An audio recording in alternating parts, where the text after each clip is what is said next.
अभी हिंदी भाषियों का मुंबई में बड़ा विरोध हो रहा है। मराठा में बहुत बड़ा विरोध हो रहा है। जहाँ भी लोग दिख रहे हैं ना हिंदी भाषी, उनको परेशान किया जा रहा है। उनको बोला जा रहा है कि तुम अगर हमारे राज्य में हो, तुम अगर हमारे मुंबई में हो, तुम अगर हमारे महाराष्ट्र में हो, तो तुम्हें मराठी बोलनी होगी, अनिवार्य है। और अगर तुम्हें मराठी नहीं बोलनी आती तो तुम मेरे राज्य को खाली करके अपने देश, अपने राज्य चले जाओ। एक बात बताइए कि क्या ये वही देश है जहाँ की लोग, हर एक राज्य के लोग आपस में मिलजुल करके रहने वाले हैं? ये वही देश है जहाँ की कई एक रंगों के लोग, कई एक भाषाओं के लोग आपस में मिलजुल करके एक तरह से रहते हैं?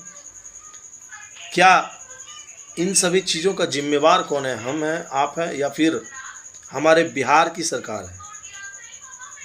बिहार में एनडीए का सरकार है, बिहार में बीजेपी और जेडीयू की सरकार है, और महाराष्ट्र में बीजेपी की सरकार है।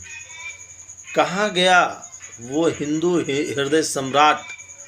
कहाँ गया वो हिंदू राष्ट्र बनाने वाले बीजेपी शासित राज्य के मुख्यमंत्री और सरकार? लोग बोलते हैं कि हम हिंदू के लिए जीते हैं, हिंदूवादी के लिए जीते हैं। आज तो उन्हीं के साथ घटनाएं घट रही है। आज तो उन्हीं को बीच रोड में रुकवा करके बेइज्जत किया जा रहा है, हिंदी बोलने के लिए नहीं बल्कि मराठी बोलने के लिए, कि मराठी बोलो नहीं तो मेरा राज्य खाली करो। आज वही राज ठाकरे जो हिंदू हृदय सम्राट बनते हैं ना, आज वही हिंदू हो या मुसलमान हो, सभी को टारगेट कर रहे हैं, हिंदी भाषी को टारगेट कर रहे हैं। और सबसे बड़ी नाकामी अगर इसमें गिनी जाए तो हमारे बिहार सरकार की है। सबसे बड़ी नाकामी बिहार सरकार की है।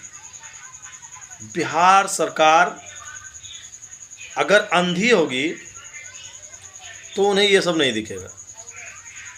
सबों का सबसे बड़ा जिम्मेवार अगर कोई है तो वो बिहार सरकार है। बिहार सरकार, बिहार राज्य के, हमारे बिहार राज्य के सरकार सबसे बड़े जिम्मेवार है, क्योंकि वो अंधे हैं, ये सब देख नहीं पा रहे हैं ना।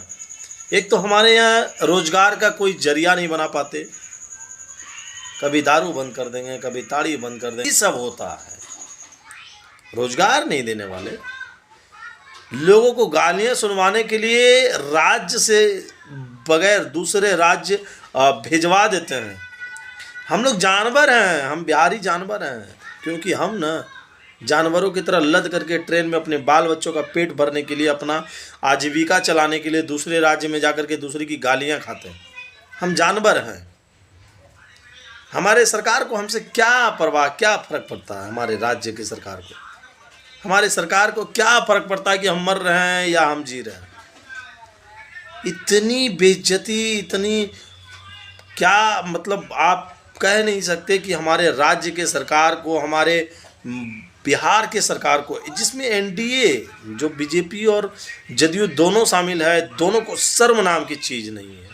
अगर थोड़ी सी भी शर्म रहती तो इन्हें लगता कि कहीं न तो कहीं पूरे देश में हिंदी भाषी को टारगेट किया जा रहा है, कहीं ना तो कहीं हिंदी भाषी को परेशान किया जा रहा है, कहीं ना तो कहीं पूरे भारत में अगर बिहार, यूपी, झारखंड के लोग काम करना छोड़ दें ना, काम करना छोड़ दें, अपना जो ये बुद्धि लगाना छोड़ दें, अपनी जो ये बुद्धि लगाना छोड़ दें ना,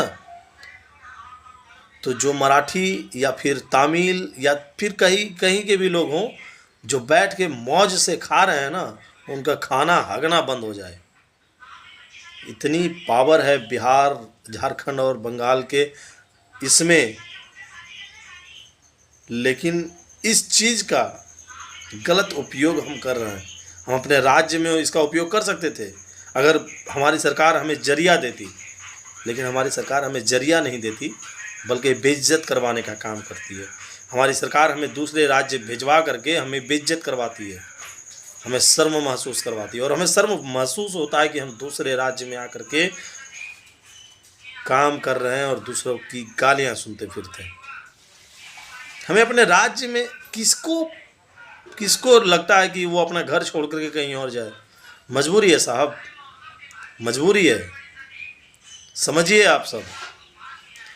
जिस हिंदी भाषी को आप गाली गलौज करते हैं, जिस हिंदी भाषी को आप मराठा बोलने पर, तमिल बोलने पर या कन्नड़ बोलने पर या फिर जो भी भाषा बोलने पर मजबूर करने की कोशिश करते हैं ना, कभी उनके घर में जा कर के देखिए। वो रात दिन मेहनत आपके लिए करते हैं, 2 वक्त की रोटी के लिए, लेकिन वो अपने पेट से ज़्यादा आपका पेट चलाते हैं। जहाँ वो 500 की हाजिरी अपने लिए लेते हैं, वहाँ 1500 की आमदनी आपकी भी करवाते हैं। महाराज जाकर के देखिए, कभी तो जाकर के देखिए उनके घरों में। उनके घरों में आटा नहीं रहेगा, फिर भी आपके घर में, आपके फ्रिज में आटा सड़ता हुआ रहेगा। वो कभी हिंदी भाषी अपने लिए नहीं जीते।